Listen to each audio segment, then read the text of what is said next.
In a few days, we'll be announcing one of the largest mandates that we got, that will be given by the government institution and by one of the largest oil and gas companies in Nigeria.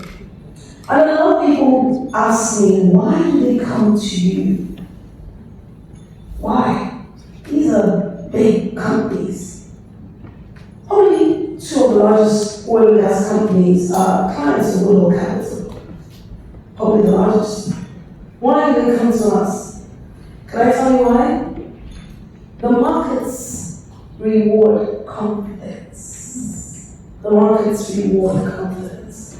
The audacity to even be in running with some of the largest investment banks. You know, one of the entrepreneurs, he just rang me, he sent me a message when I was here. He's in London. Never met him. But when he said to me, Woodhall Capital raised this funding for you, he said, I didn't know that. And then he came back and said, oh, everyone seems to know apart from me. So he got the mandate on Monday and he's in London. Unfortunately, I'm in Paris, so hopefully I'll meet with him this weekend. It's the audacity that is being rewarded. When you're scared, the market moves. When you lack confidence, the market moves. When you're postponing and pushing the can down the road, the market moves. Own, I say to women, own. There's a profound difference between financial independence and financial influence. Financial independence gives you choices. Financial influence allows you to create choices for others. That is why when women come into Woodhall Capital and ask me for sponsorship or for funding, I prioritize taking them through credits and making sure that if she doesn't want to, she never has to go and kneel before any man who will take advantage of her. If we can fund it, if it makes sense, if there's capital, I would rather allocate it to a woman so that she doesn't have to beg a man. That's why we set up institutions so that women will have the audacity to dream big, not to shrink, and that no one has to ask her why she wants to do this. That's why I believe the next chapter of women's leadership will not be defined by simply more women becoming entrepreneurs. It will be defined by more women becoming investors, institution builders, and allocators of capital. That is the future I hope we'll build together. A few days ago, I had the opportunity or the chance of deciding who was going to help us get the license. Because I'm so busy, I do not have the time to sit around with regulators and just make the application. I remembered a friend of mine who's just ended her time as MD of a bank in Nigeria. And I had naturally. And I said, sis, what are you doing now? She said, I'm thinking of traveling. I said, just before you travel, I want you to go and get this license for me from the central bank and consider it done. Whatever it is, send your proposal. I want to use the woman to make the point. Women should never feel guilty about creating wealth. There's nothing apologetic about prosperity built through integrity, excellence, and hard work. Wealth guided by purpose is one of the greatest instruments of transformation. It builds schools, funds innovation, creates employment, and most importantly, creates choices, not just for yourself, but for generations yet unborn. Money itself is neutral. Character determines how it is used. I'll say that again. Money is neutral. Character determines how it is used. One conversation we do not often have is the distinction between earning an income and building wealth. Income pays today's bills. Ownership creates tomorrow's legacy. Salary provides comfort. Equity creates freedom. Our aspiration as women must extend beyond financial independence to its financial significance. Consider this: many successful women remain financially net depositors in banks. We save faithfully, we maintain healthy balances, and the very institutions holding those deposits deploy that same capital to finance businesses, restructure and acquisitions we rarely hear about. Building their own portfolios while we earn marginal returns on our own savings. Now imagine reversing that equation. Imagine more women in family offices, more women as limited partners in private equity, more women sitting on investment committees, managing pension funds, financing infrastructure. That is the next frontier, because those who determine where capital flows are ultimately the ones who determine which economies grow. It hurts me when they tell me that I'm one in a million women. It hurts me when they tell me that I'm lucky. It hurts me when they tell me that there are not many women like me. I say to them, stop trying to make me feel special by bringing women down. Look deeper than many, many, many women like me.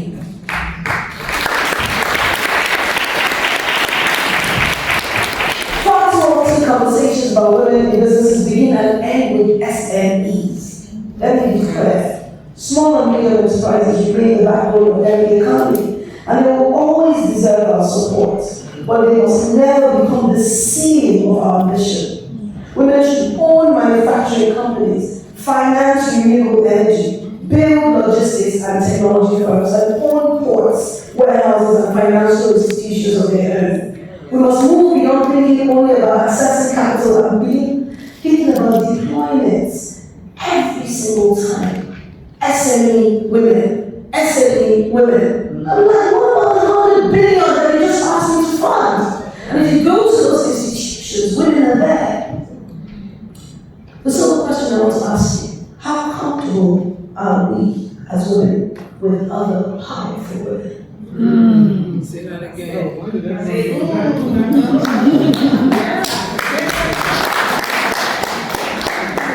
You know, 2 years ago, I went into the Dabota building as the founder of Woodhall Capital. And I came out, I went as founder and I came out as president of Woodhall Capital. Every single person, they gave me 3 days to reprint my business card. Said, look at the founder, you're a president. Look at the things you've done. So they gave me 3 days to go and reprint. I changed my bio at that moment. I pray that every single woman that were in this room experiences that eureka moment. But you know what? From the moment my nomenclature changed, the men adopted. Well, guess who struggles to call me my president? Women. We say there's patriarchy, but most women can't work with other powerful women. We would rather slave for men. It's impossible, it just can't come out. Mr. President, you can do. Madam President just rubs you and triggers you. So we don't ask you for others to give you the space. Have an internal conversation with yourself. Claudia, if you allow me to have a personal word with you. For the past 10 years, my family and I have taken a very difficult way together in Europe every summer without fail. So much so that my children keep asking why we haven't this year. The truth is simple. When I meet a woman as dedicated, as committed, and as relentless in the pursuit of excellence as you are, I recognize a kindred spirit, and I choose to show up for her instead. This is where purpose meets partnership. I missed the SheBoss in Ghana. I can't do everything, but there was something about that cancellation that it just didn't go down with me. You're proof that true collaboration transcends borders, transcends industries, and transcends whatever society tells us is possible. That's why I today would like to offer you, however you choose to do the next SheBoss, take Woodhall Capital as a firm partner.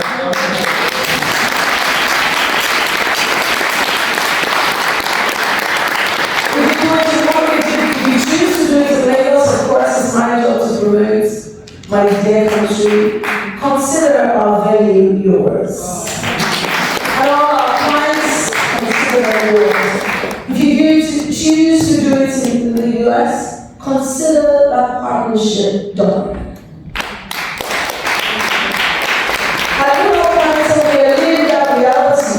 Over the last 12 years, we've mobilized more than $6 billion for sovereigns, for sub-sovereigns, financial institutions, and corporates. And we now operate out of Lagos, Abuja, London, and Dubai, not simply to expand our footprint, but to build real corridors of capital between Africa and the rest of the world. Let me give you 2 examples of the scale at which we operate today. And I say this not to boast. I want to say to you, you can do this. Otherwise, I want to open up. Some of the things are done because those conversations that are running in your head, I come with a counter conversation for you today. Woodhall Capital is currently leading a $100 million private placement for a major oil and gas corporate in Nigeria. I mentioned that strengthening the country's energy security and creating thousands of jobs. We're also raising sovereign guaranteed financing for the Lagos Green Line rail transaction, $1.3 billion, an infrastructure project that will connect communities, drive economic growth across one of Africa's largest economic cities. When last did you have a woman leading transactions of this magnitude? I want every woman in this room to believe that another woman can own a platform capable of funding summits, global-scale transactions. When they ask, can she? I say, yes, she can. And I have the track record to do this. One of the proudest milestones in our journey has been Woodhall Capital's transition into the Oak, our global headquarters at Ikoyi Crescent, Lagos. Formerly the private banking offices of First Bank of Nigeria, it marks more than a change of address. When people visit the Oak, they see a beautiful corporate building. I see something deeper, evidence that African institution can be built to global standard without surrendering an ounce of my identity. I see a place where governments, entrepreneurs, investors, and development partners gather not merely to exchange ideas, but to structure transactions. I see a symbol of permanence because institutions outlive individuals. Buildings communicate confidence, and confidence attracts cats. That same philosophy extends to the creative economy. Across fashion, film, music, and beauty, African creativity has become one of our greatest exports. Yet many of our most talented creators still struggle to access structured institutional finance. We celebrate the talent and forget to finance the growth. At Woodhall, we bring creativity. We believe creativity is no longer simply culture. It is an investable asset class. Please may I have a box of opium. I want to show you that when we come to London, it's not just vibes. We fund. A year ago, Dabota came to me and she said to me, Madam President, I would love to own my own beauty products. And I said to her, what do you need? She said, I need financing. And when she bought a deck, I honestly thought, is that it? The boys fund each other effortlessly. And I said, consider it done. I'm just going to prove that it's done at the same criteria as boys. The women, we're not doing you a favor, we're funding the literacy. You know, she's actually paid back half of that upfront early.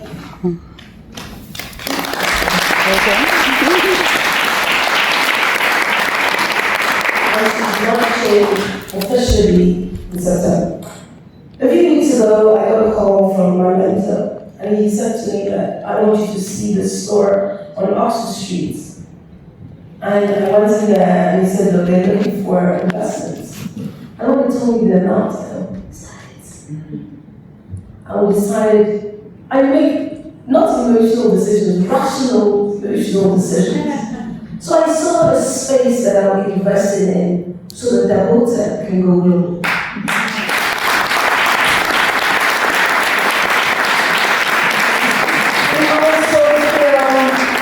We also fund film. I saw a space that in December, one of the largest film comes out, there's a place for the merchandise, there's a space where we can even receive and do a meet and greet of the creative that we funded for that. And I said to the lady, consider it done. I ran my parents yesterday, so what's happening? Say collateral. I said collateral. She doesn't need collateral. I'm her collateral.